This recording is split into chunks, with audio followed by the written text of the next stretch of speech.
Welcome into another episode of Voice of the Voiceless. I'm Pete. Maddie, unfortunately, is not here with us this week. She is handling some issues, so we're setting up with the best of her.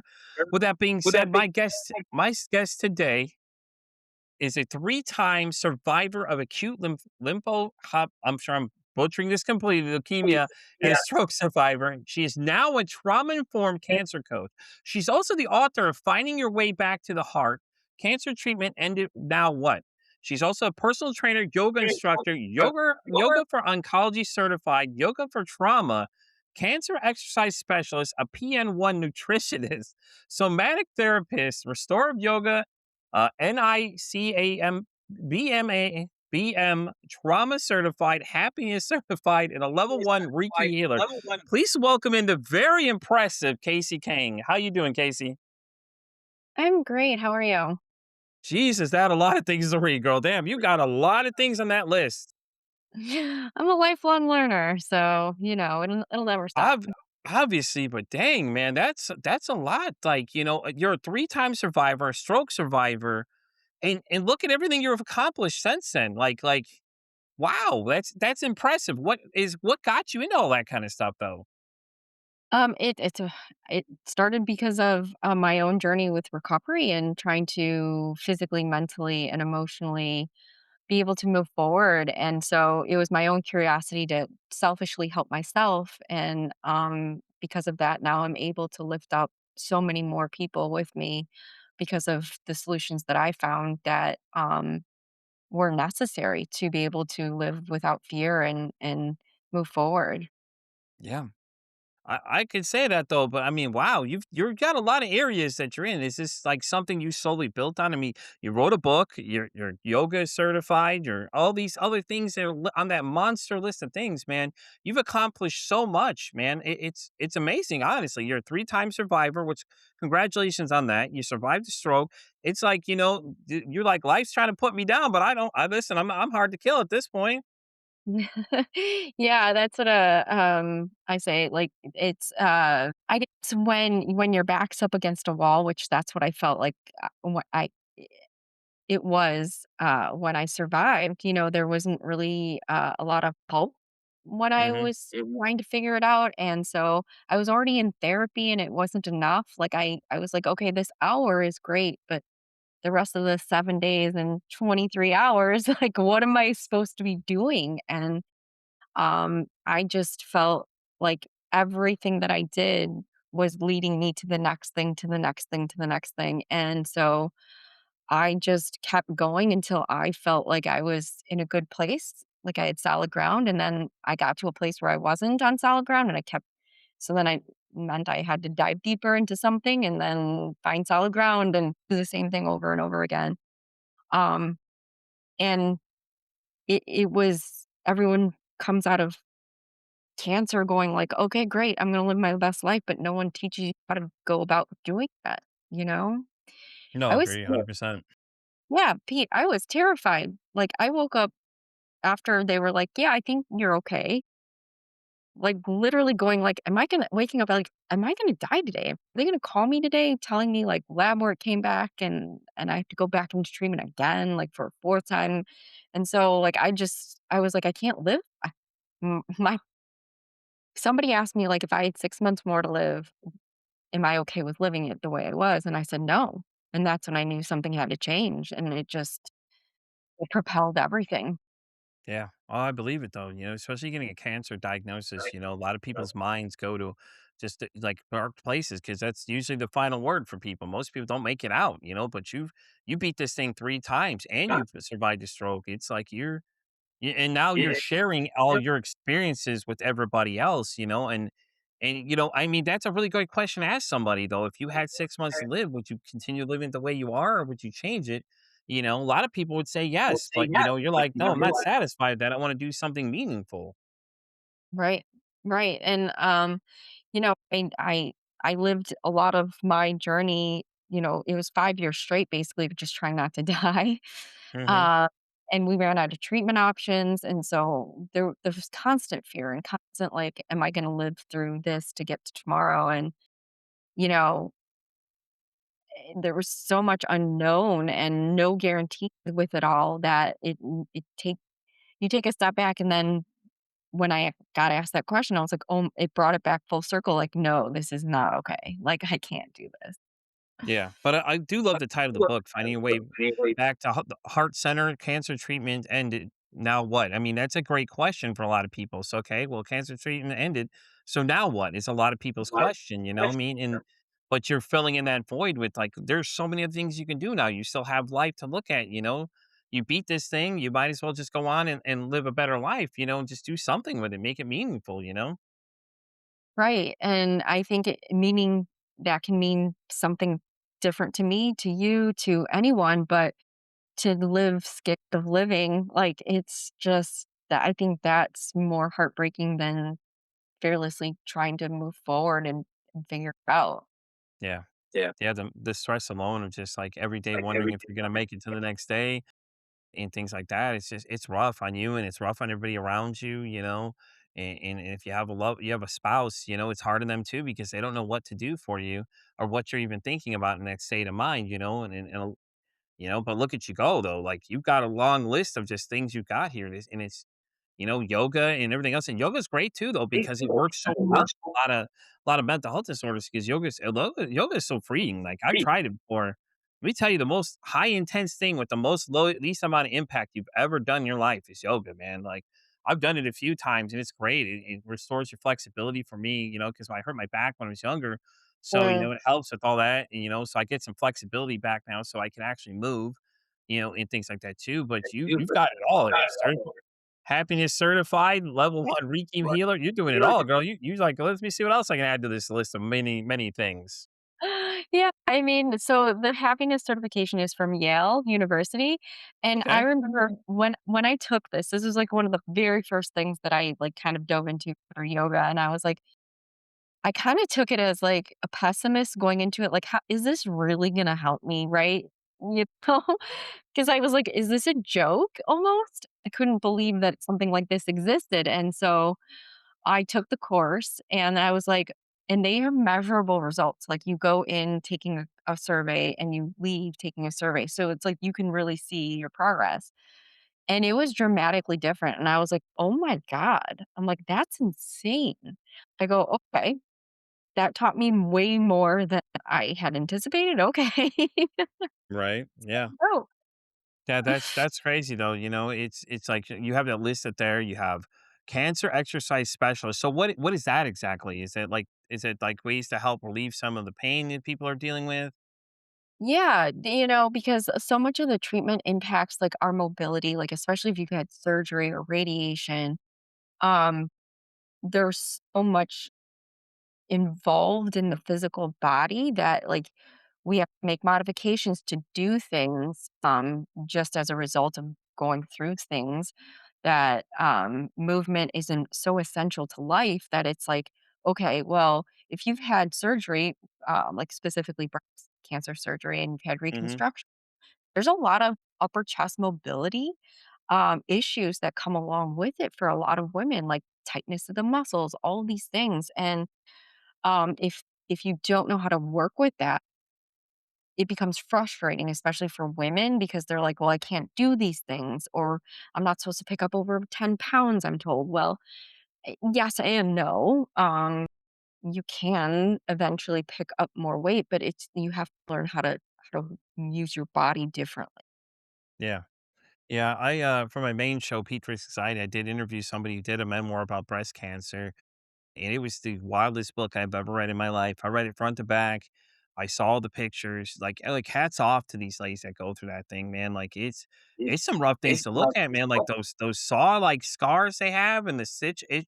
Holy crap, dude. Like you have no idea until you start reading this book, and then you get an insight from the author's point of view, which is Erica Newbert. She came on, and we were talking about it, and it was the most terrifying thing ever, and it wasn't even me. It was just like, holy fuck, man! Like you're looking at what she's going through, man, and how open she was to show these pictures of people.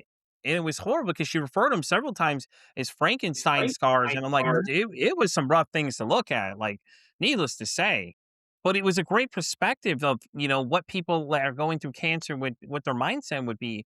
And, and the overwhelming responses she got were just like people like saying thank you because now I understand what my partner or my friend or so and so is dealing with, and, and it's a better insight. Now, in your book, is that what it's kind of like? You're giving them a little idea into the mindset of what it's like when someone gets that diagnosis? It's not really talking about so much the journey of what I went through, the chemotherapy, radiation, stroke, all of those things, stem cell transplant, immunotherapy. Um, it is more focused on the after. Like, how do I Okay. actually, like, okay, you survived this horrific thing. How do you actually put the pieces of your life back together? Because that was the hard treatment was hard. Like, didn't anticipate a stroke or anything like that, but, um, surviving for me was harder. Hmm. I was like, "Okay, I had a stroke. I know how to physically get back and recover from that. I know how to work to get my energy back and move my body and do all of those things to build back strength and things."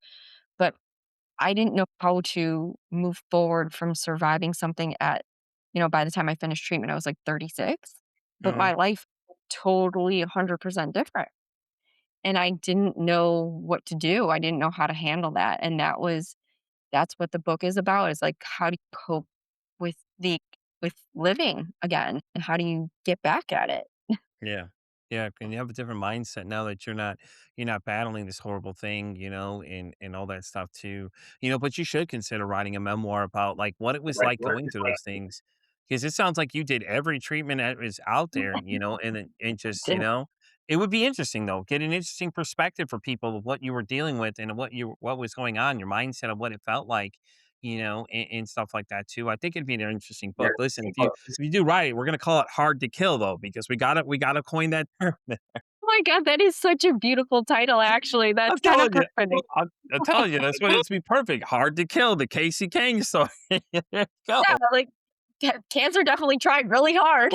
It's just like, "I ain't going down for this," but no, it's so cool though that you took your time to go back into it and use what you've learned and your experiences to help other people, and you don't find that very often with a lot of people that go through these things. A lot of times it's like you see them posting. Like I have a friend, he went through cancer as well. He's a professional boxer now and things like that too. And he came on and we were talking about his story too. And that's what he does now.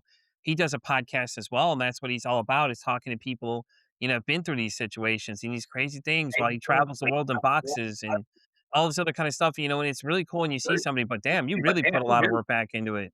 You really went guns to the wall here because you have yoga for oncology certified and all these other things, which is great though, because you don't find a lot of people that are in this area. Like I've done 250 episodes of my other show, and I've never met anybody with a resume that stacks up like this just for cancer patients alone.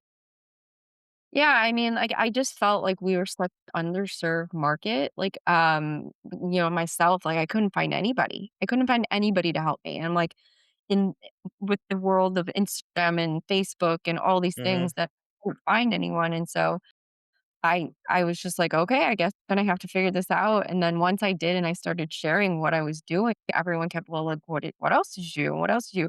And so, like, I didn't start this off to even help other women. It just, the more I shared the struggle and how I found solutions, the more women were like, help me."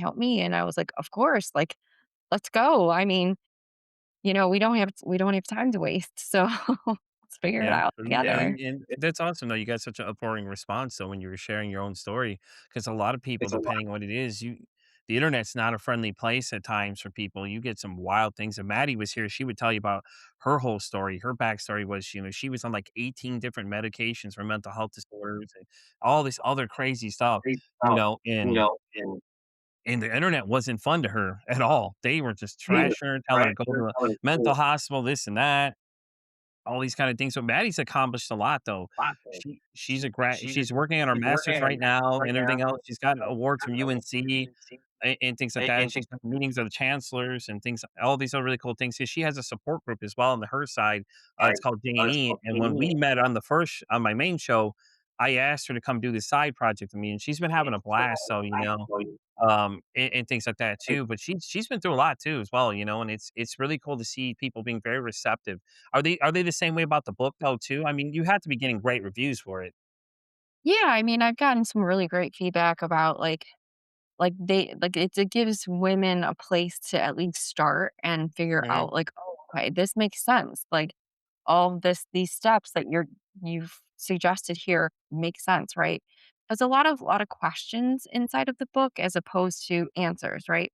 Because my answers are different than somebody else's answers, and so, but I struggled with what question do I even need to be asked to figure out the answer, and so the book is full of helpful questions that you will essentially get the answer I that you love were that looking. approach, though. I think that's a great idea because your answer is 100% correct, though. You think about it, your answers will be different than somebody else's, but you're putting those questions in their mind of like, "Hey, listen, think of this. You know, this is what I answered, but your answer will be different, obviously." So then they just start challenging themselves to answer a lot of those questions and things like that. You know, give themselves a sense of purpose and things like that too. You know, and like I said, though, it's really cool though that you're really open and honest about everything. People are just so thrilled to want to know more. Like, hey, what's more? Because I remember reading your email and I was like, holy crap, what? Like, you know, I've heard some wild stories, Casey. Don't get me wrong. I've heard some pretty intense stories, but this tops them right here. I met a guy though. He was the first person to get a chemo pump before he had come on the show, and me and him were talking and he went back to work full time where he had to like because it was like a diet it was an insulin pump originally, and then they Yeah, designed it for a chemo pump for him, and he was one of the first recipients of it. Yeah, he had it though, and he was like going back to work full time, full steam, didn't slow down. And I was just like, dude, holy crap. Casey, you just joined him up there with like some of the most powerful people I've ever met on this show. Like just pure human will alone, because you went through all those things and now you're turning your trauma into an actual purpose to help other people, and you didn't even intend to in the first place. You're like, I just started sharing and people just started asking, so you know, and then it turned into a demand of like, well, now if these all these people have questions, I might as well put it together in this book. And then, you know, when writing the book, you basically turn on its head because it's not like I'm not giving you all the answers. I'm making you work for these answers, which a lot of people they don't like to do the work. That's why a lot of times therapy fails for a lot of people is because they get excited, they leave the office, and then what happens? They don't do the work, and then they're back to the endless cycle. You're like, no, no, let me twist this on its head. Let me ask you a question and let you answer what you think, you know, and go from there. Which I think is a great perspective and way to do it, though, for people too, is you know, and things like that as well. 100%. And I think everyone has the answers inside them already. They just haven't been asked the right questions to get there and realize what it is. And it's hard. It's hard because you don't know what you're supposed to be asking yourself, Hmm. right? And Yep. so, yeah, I mean, like your friend had gone through so much. I didn't anticipate going through this, but I said I even said to myself when I first started, like, actually helping women, I go, "If I help one person, then this is all not for nothing because I will share openly about everything and be as honest and truthful as possible, and if it helps one person, that's all that matters because that one person is the one person that needs to hear it." Yeah, and that's all it takes is one person. That was the goal of the original show when I started, was that if we could change one person or touch one person, that's it. That's all that matters. You already won the battle. You know, now I'm God, 250 episodes plus doing that. Now I've got this show going as well. And it's great to see the response I get from people. Like people are just so amazed that, you know, me and Maddie opened this space for other people to share stories in general because I was like, you know what? I like doing mental health, don't get me wrong, because that's my main show, but I'm like, "Well, there's gotta be other stories out there we gotta hear," and we've had some interesting people come through here, but you're right there in the top, trust me, and I don't think anybody's beaten this story so far because it's just Yeah. it's so cool to hear though, like, you know, after all that stuff, in the stroke, you obviously didn't suffer any paralysis, did you? I did. 4 months into my treatment, I had a stroke, and, I was left temporarily paralyzed on my whole left side. I couldn't even sit up, and so I was in the ICU and then transferred to the rehabilitation hospital. I spent 3 weeks in the rehabilitation hospital and basically, like, begged them to let me out because I mentally couldn't be there anymore. And then I did outpatient therapy for 8 weeks, 3 hours every single day, 5 days a week, while still getting treatment for my cancer because it had not I wasn't in remission and they couldn't stop. So I was going from sometimes rehab, straight to the hospital and getting chemotherapy and then rinsing and Jesus. repeating that. Wow. And what was your mental state like? You know, obviously being the mental health guy, I've got to ask these questions now. Like, what was your mental health like? It couldn't be great at that point because you're going from rehab to the hospital. That you're already putting enough stress doing rehab. Now you're taking the chemotherapy treatments. And God, girl, you had to be. I don't even know how you did it. Honestly, I don't think I could do all that. Like I said, that's wild. It was, and so, like, while I was in the rehab, inpatient hospital, I there was a moment where I was I was getting help. I was trying to put on shoes and socks, and, uh, my husband at the time, we're divorced now, he was tying my shoe, and I just broke down and I started crying, and I go, "I have friends my age teaching their children how to tie their shoe, and I'm learning the same thing they are," and I just started crying, and I couldn't stop. But in that moment that I was crying, I realized, I was like, "If I can learn how to tie my shoe, which means I can use, like, my left hand again and Hmm. balance my body." So, like, there's a lot of things that go into bending down and tying your shoe. I was like, "I will be on the right track." And so, like, that putting even that goal in my head of, like, "You're gonna be able to tie your own shoe. It's all you have to figure out." Like, gave me enough drive and incentive to keep going, because the one smart thing that my doctors did was they never told me with any certainty how much mobility I would get back. They go, "We don't know, just keep going. We don't know, keep going." So, when I switched to outpatient, though, I only had 3 hours that my insurance would approve, and then everything else was on my own. So I would go home from rehab and after chemotherapy sometimes and just keep typing on the computer. I got, like, one of those typing programs that, like, kids get, Hmm. uh, and just started doing all these things on my own, in it in addition to the rehab. And, yeah, it was physically exhausting. I was going to bed at, like, 5 o'clock in the afternoon. But mentally, there was something inside me, because they didn't give any certainty one way or the other, that I was like, "I'm going to get this back." There Yeah. was so much inside of me that wanted it so badly to not be dependent on anyone else to get up and do the daily tasks of life, that it just, like, I my ego, I don't know, whatever inside me just could not to be dependent on another human That being. pure that pure human will, man, that's what it was. I mean, there's a lot of people I've met. There's a guy that was fully paralyzed from the neck down, and he still pushed through everything just to try and have a normal life and in some sense for himself. He even had a family too. He had 3 boys and everything else. So, I mean, it's the human will, man. It's the power of human will. It's awesome to hear though that, you're doing all this for everybody else now, and you have anything planned for the future? I mean, we already talked about the memoir. We obviously need that, because we think that's gonna be great, honestly, the title alone. But you know what I'm saying? Yeah. Do you have anything planned for the future now, or we just because you got a list, of resume there, what else we adding to that thing? To be determined. I'm kind of at my next point of okay, the ground's getting unshaky. What's next for me Mhm. in my evolution? But I have been asked several times to write a book, and so, like, maybe is this the universe's nudge to, like, do that? I don't know. But I'm going to continue to help women as much as possible. I also volunteer with the organization Blood Cancer United, formerly the Leukemia and Lymphoma Society, in a lot of ways to again help survivors, but also this last year, one of my friends was a Visionary of the Year candidate, and so I was a team member raising money for them. Awesome. Research is important.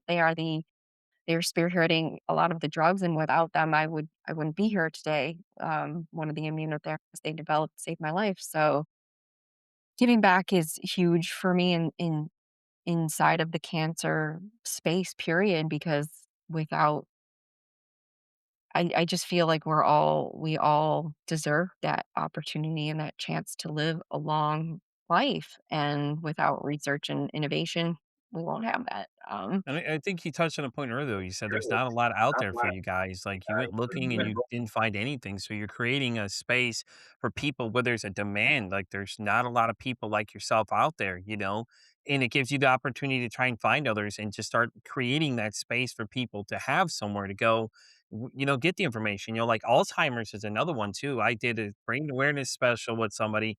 She hosts a podcast, Truth Lies and Alzheimer's, and we were talking about it, and the scary thing is that she's like, "I'm the only person in this space doing anything." And I'm just like, "What? That's crazy. Like, why?"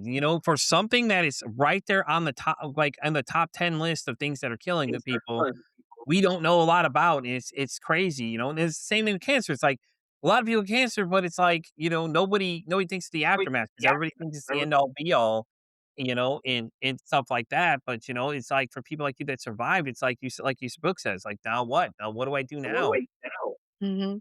You I mean, know? I literally Googled that I don't know how many times because I was like, "What am I supposed to be doing? Like, what's the plan?" Right? Right. And I 20 pages deep on Google couldn't find anything, and That's so, crazy. yeah, like, and so I I feel like it's such a lonely journey already too, Mhm. and then not have anybody that gets it or understands it is even lonelier because you feel something's wrong with you and like it's not you. Everyone feels this way, but no one talks about it because the weird thing about cancer is like you go through it and everyone's like sunshine and rainbows and you're grateful to be alive, right? Like just you should be the happiest person in the world when the expectations don't meet the reality because your life is completely topsy turvy and train changed forever. I think you hit another point that's very interesting. Like you said, not a lot of people talk about it, but why? I don't understand. Like it's the same thing like I'm pushing for mental health. It's like, why can't we just talk about these things? Why do we have to make it so demonized? Like, yeah, okay. I have a friend, she has cancer and she's battling it right now and she's supposed to have surgery. And now that she's saying that she's having something else. So she's having another problem. And it's hard to watch because it's like, nobody wants to talk about it, but I'll ask her about it all day. Like, maybe that's just me, but I'm generally a curious person. I start asking questions about things, but I don't know why we have to demonize it so much. Like, everybody goes to these things. Why do we have to make it weird? And I think that's an interesting point though. You're like, everybody's like, you're so happy because you made it. No, motherfucker, I just went through hell and back. Do you understand what it's like here? Let's be honest. Like Casey can tell you, she's been there 3 times and had a damn stroke. Like she'll tell Yeah. you it's wild. You know what I'm saying? Like it's crazy the way the internet perceives these things. And then you have to sit there and watch it. And you're like, no, wait, hold up. Part the brakes here. That ain't how this shit works. Hell no.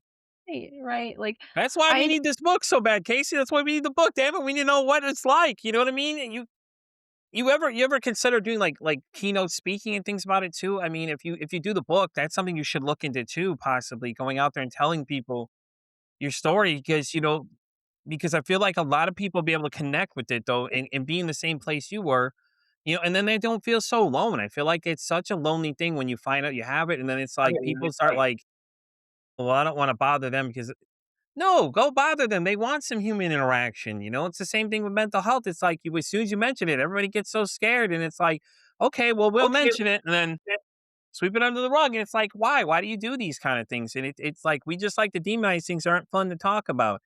And then when somebody starts talking about it, luckily in your situation, it wasn't as bad as it could have been. Like I said, Maddie's situation is the polar opposite, where they were just demons. They were just saying the mm, nastiest things ever to her, ever.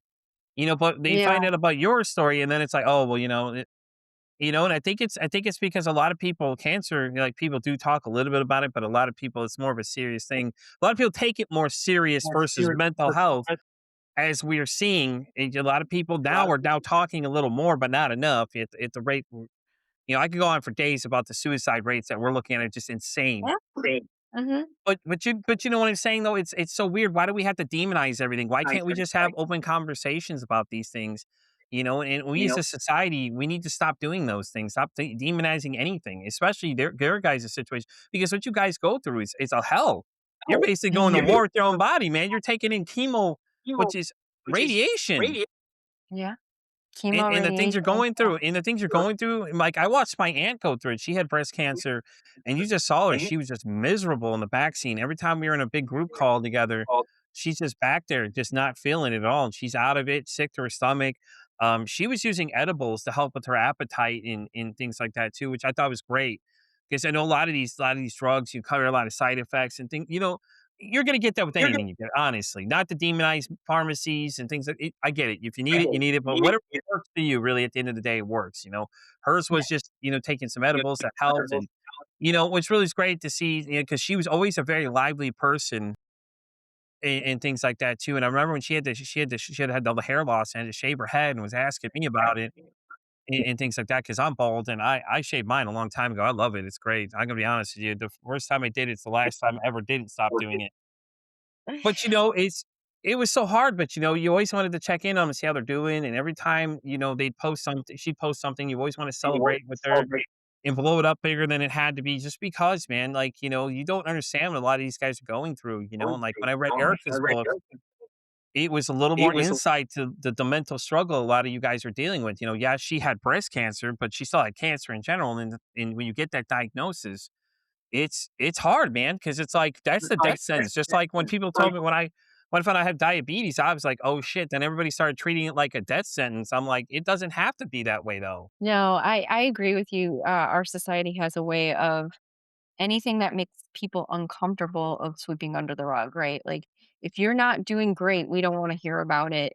Mhm, We don't know, and I think that's unfortunate because life is life, right? There's ups, mhm, downs, and everything in between, and so I want that's what I was trying to do is normalize the conversation of, like, it's okay if you feel this way, like, you're not supposed to feel one way or the other, it's exhausting, and it's hard, and it challenges you on every level of your life, physically, mentally, spiritually, mhm, emotionally. You start questioning everything, and the reality is, like, it it leaves more struggling than not. It kinda reminds me of the best analogy that I've ever used is, you know, same, different, and so I'm not trying to say it's the same exactly, because it's different, but veterans go to or people in the military go to war, they come back, they're very different, right? mhm, But there's a lot of support for them. They have all of these communities that they can choose to be a part of and are a part of. Whereas our war is internal, it's with ourselves, but there's no aftercare for us. There's no, here's what you do next, here's your place, here's your health. And that's, you know, I'm not saying, like, it's the same, but it is mentally, it's PTSD, it's trauma, and we have to go back to the same places the trauma happened a lot of times. a scary thing, though, with the military is that I interviewed the first person I ever did on Pete vs. Anxiety was a 22-year veteran. He told me that when he came back, that they had checked his mental health status and said that he was okay. Now, the way they figured this out was when he asked them, he said, "Hey, did you check my results from before or after I came back?" They said, "I checked it before you came. So how are you making assumptions that I'm okay?" Yeah. That how are you telling me I'm okay, and this poor guy couldn't even go do any daily thing, pick a daily topic. I always say go get a loaf of bread or something. He can't for him to go to the store and come back, he is so drained because he is going through so much because he got into a Humvee, where his Humvee got attacked and the whole thing blew up, flipped in the air, went upside down, was out cold for 15 minutes, had to get up and act like everything was okay because he was the commanding officer. But then when he told me that when he came back, and I was just like, "What?" It's Are you s scary. it's scary to know that, like, he went through war, he was in a scene or something, he had somebody shooting a explosive projectiles at him for them to come back and tell him basically that, "Oh, you're okay." Yeah. Yeah, I mean, It's like, the that's scary part. it is. Like, even my therapist was like, "You're not okay," and I'm like, "Yeah, I could have told you that. That's why I'm here." And, she goes, "You have PTSD, CPS, all these things." I was like, "Yeah, that's fair." She goes, "Do you wanna go on medication?" I go, "Nope. Yeah. Don't want to." I have no problem with medication. I just personally knew that it wasn't for me. I wanted to get to the root cause of it, not just get through it. And so Um, which unfortunately that's 99% of what we're offered only, and I was like, I do I don't disagree, some people do need it, and a lot of people do benefit, but for me, it was not a route that I was willing to take, and I wanted to do it the hard way, I guess, um, because I knew there was a way forward, I just had to find it. Yeah. Yeah, Yeah, definitely. yeah. So I mean, it's scary though Very because a lot of these medicines they give them are just so horrible. Mhm. And it's not to demonize medicine. I get it. Medicine works in certain cases. It's the same thing with mental health. A lot of those people that really need Yeah. them should be on them, but not everybody needs to be on some of these things. And and it makes sense. So, because you're a Reiki healer, so you're looking at the Eastern medicine side of things, which I go to a lot of too now. I don't like I tried anxiety medicines, didn't work for me. They were horrible. So, I went in a whole different route. I went to like breath work and, I write in Mhm. journals. I have journals and all these other tools I have in my belt that I've earned and learned along the way of doing the other show, recording things and meeting different people with different things and, stuff like that as well. But, before we start wrapping up though, Casey, do you have a community you have already built, like a Facebook or a social site where people can get together? Or I where's your socials at though, too, man? Go ahead and list those. Let them know where they can find you. Yeah. So I have a Facebook community that's free. It's called Thriving After Cancer Treatment. And you can find me on Instagram and Facebook at The Happier Hustle. And reach out, say hello. I do work with women. I am taking clients, and so I built a 13-week program as well. So there's definitely options to work together if that calls you. And I did write a book, Pete mentioned many times. She's gonna write another book, the memoir. It's hard. Remember we called it "Hard to Kill," the Casey Kang story. I'm telling you. You can do like a promo for it.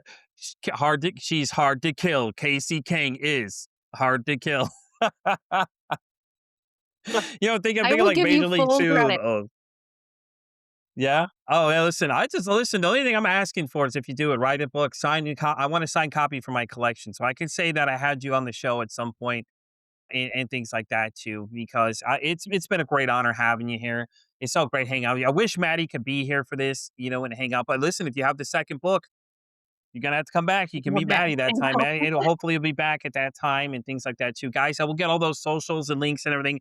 I will put them in the description of this episode like I do every week for y'all and things like that. And Casey, let me ask you one thing, okay? So normally I'm Pete for Anxiety. I ask people this question. So I'm gonna ask you a question I ask all my guests on the show, okay? So the question to you is if your mental health had a song, what would you say that song would be? I'm kind of curious to know what this would be. Oh my god. Oh, that was that's a tough one. I think I'm blanking on this artist's name, which is so bad. And the Can I song. look? Yeah, go look it So, up. Yeah. because I know the name of the song, but I'm blanking on her name.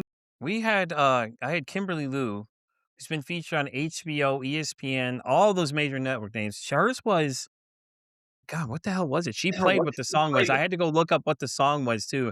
And hers was something wild. I'm like, Kimberly, Jesus Christ.